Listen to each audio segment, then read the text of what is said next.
Let's also listen into the reactions coming in from the BJP side. Model का एक और चेहरा और एक और प्रमाण देखिए।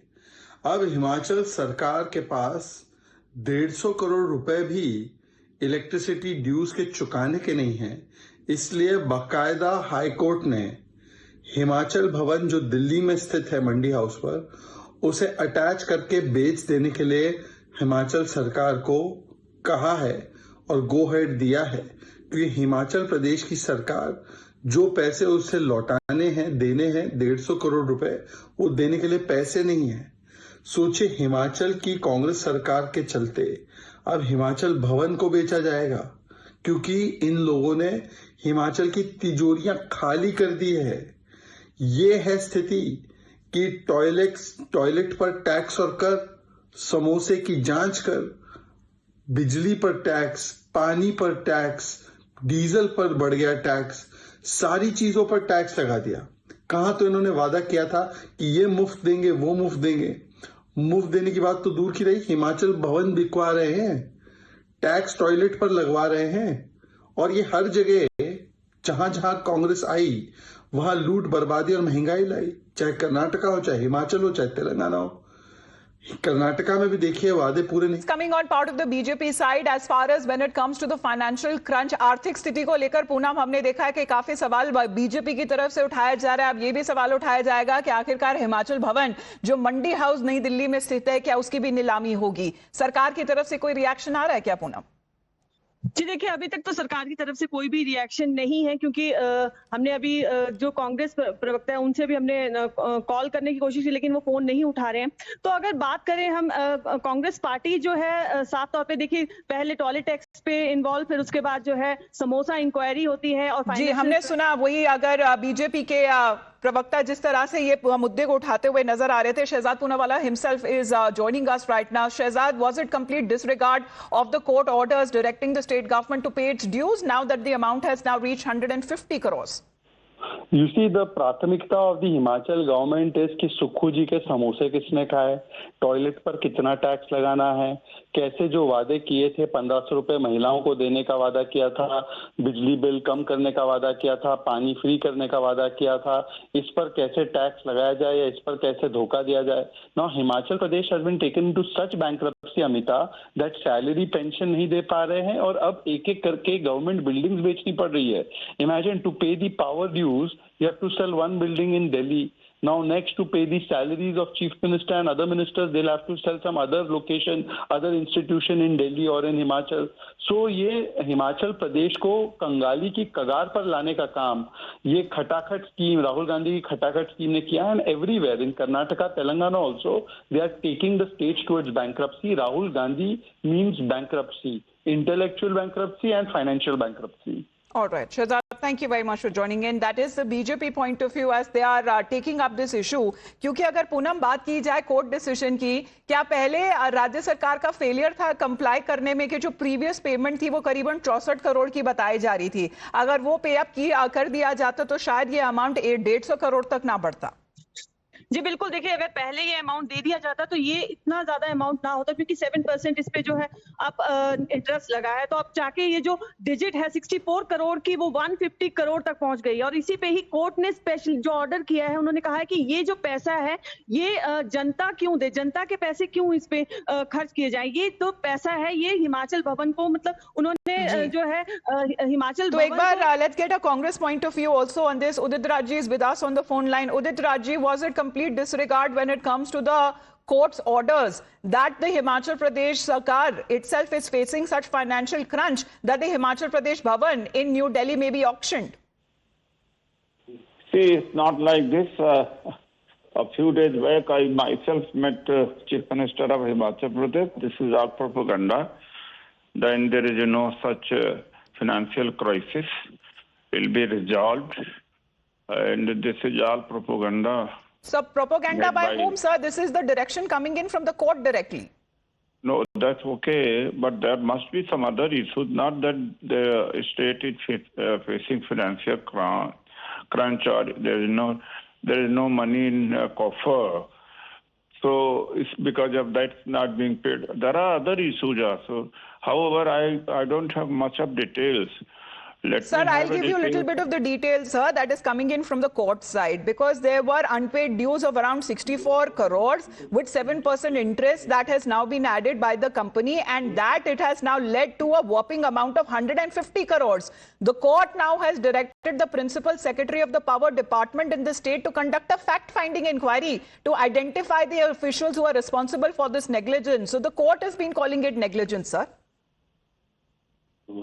At 10 o'clock, additional advocate general is going to make full disclosure about it at 10 o'clock. Okay. And there is some clerical error.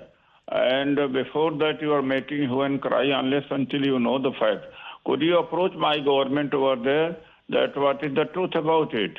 So what happened? Don't jump to the conclusion. Wait till 10. Well, we are trying our best to connect with the government official there from Himachal Pradesh, sir, because this could be big, because the court had also previously warned the government that the failure to repay the dues would lead to serious consequences. Thank you very much. Yes, the consequences would be even when it comes to auctioning of Himachal Bhavan in the national capital. Thank you very much, Udit Raji, for joining us here. Of course, Rishabh, this is a point as far as saying that, obviously defending the government there in Himachal Pradesh as far as Udit Raj's statement is concerned. But what the court has also emphasized that the funds involved were also from the state treasury. So what exactly was when the failure happened when it comes to the state being unable to pay its dues? Well, definitely, if we talk about Himachal Pradesh in last 6 months that we have seen, first the salaries were delayed, then it was told that the salaries would be given on 7th of every month. Nowhere in the country the government pays on 7th of every month.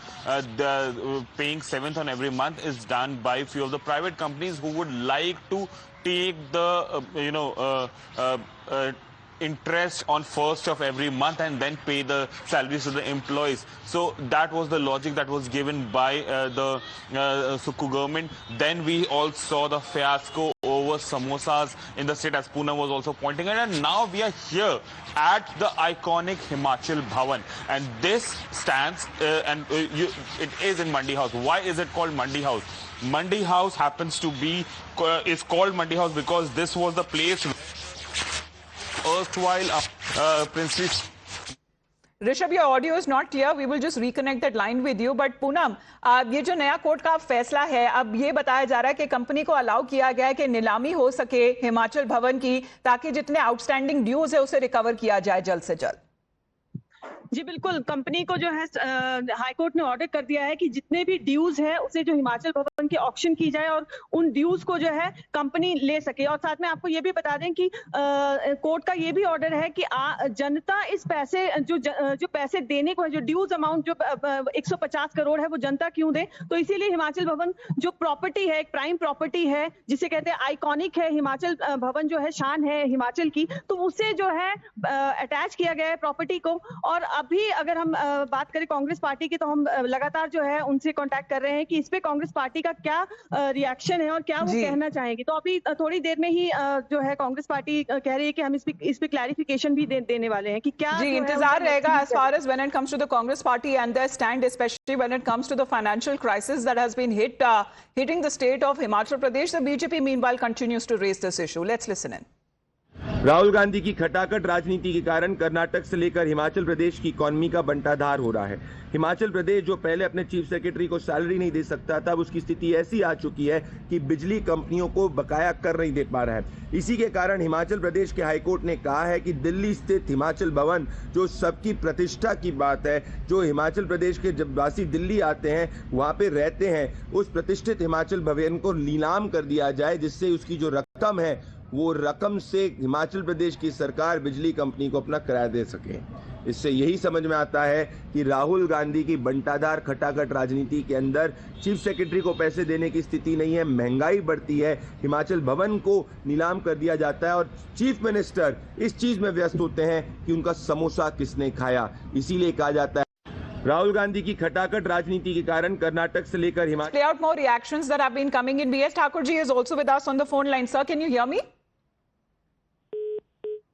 All right, we'll just try and reconnect as far as getting reactions also from the Congress's side to put out their side of the story as well.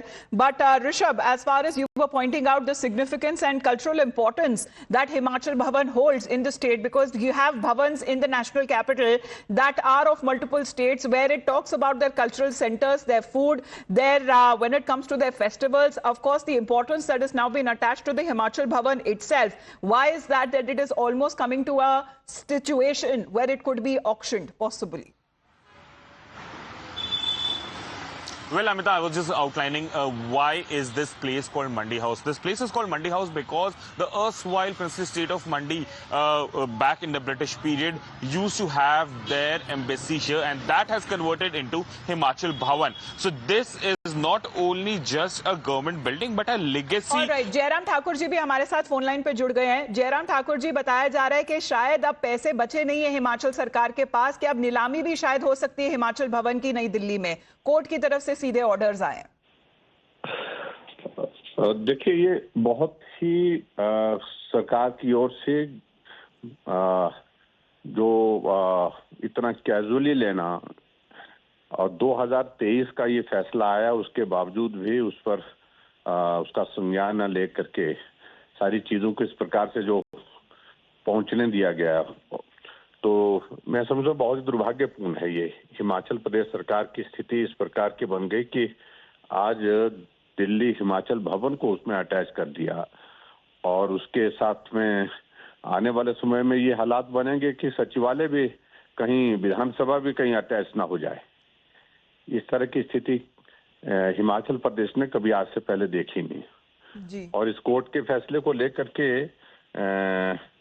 जिस तरह से सरकार को गंभीरता से इसको सारी चीज को लेना चाहिए था, उस तरह से लिया नहीं गया, और उसका परिणाम ये है कि आज ये स्थिति बनी है हिमाचल प्रदेश में कि वित्तीय स्थिति खराब है, समझ में आती है, लेकिन उसके बावजूद जब कोर्ट का फैसला आ गया, उस फैसले को गंभीरता से न लेकर के उसमें आगे सारी चीजें स्थिति तक पहुंचने देना, तो ये तो सचमुच में बहुत ही दुर्भाग्यपूर्ण स्थिति है। जी, जयराम ठाकुर जी, पैसे आखिरकार जा कहाँ रहे हैं? मतलब अगर सैलरीज की बात की जाए, उसमें पहले हमने देखा कि तंगी थी, फिर हमने देखा नए तरीके के टैक्स लगाए जा रहे हैं, फिर समोसे के ऊपर इंक्वायरी बिठाई जा रही है। आखिरकार ये जो पैसे हैं वो जा कहाँ रहे हैं? क्योंकि अगर पहले ये ड्यूज पे कब कर दिए होते सरकार की तरफ से तो शायद 64 करोड़ होते हैं, अब ये अमाउंट जाकर 150 करोड़ पहुंच गया है।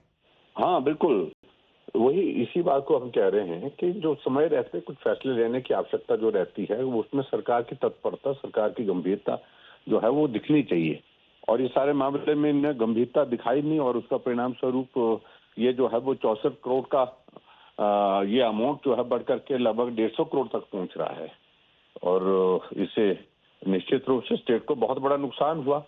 और यहाँ कुर्सियों को बचाने के लिए, नेताओं की कुर्सी, सीपीएस की कुर्सी बचाने के लिए करोड़ों रुपए खर्च कर दिए हिमाचल प्रदेश में पिछले 1.5 सालों में इनने, और उसके बाद अब सुप्रीम कोर्ट में एसएलपी में गए हैं, उसके लिए पैसे हैं, जहाँ एक वकील इनका 1-1 करोड़ रुपए एक पेशी का ले रहा है। जी, और जयराम ठाकुर जी, शायद ये पहली बार होगा कि किसी स्टेट भवन की नीलामी हो सकती है। मतलब हर स्टेट के अपने अपने भवन है नई दिल्ली में, और मंडी हाउस में ये स्थित है। अगर हिमाचल भवन की बात की जाए, शायद ये पहली दफा होगा।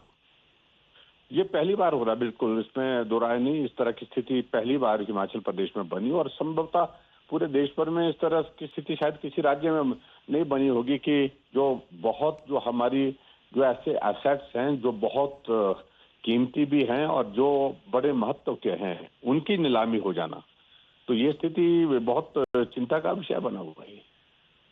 धन्यवाद आपका जयराम ठाकुर जी हमारे साथ जुड़ने के लिए। Well, that is the BJP's voice that is now coming in with the latest decision. The court has now allowed the company to auction the Himachal Bhavan to recover the outstanding amount, which is said to be going up to a staggering 150 crore.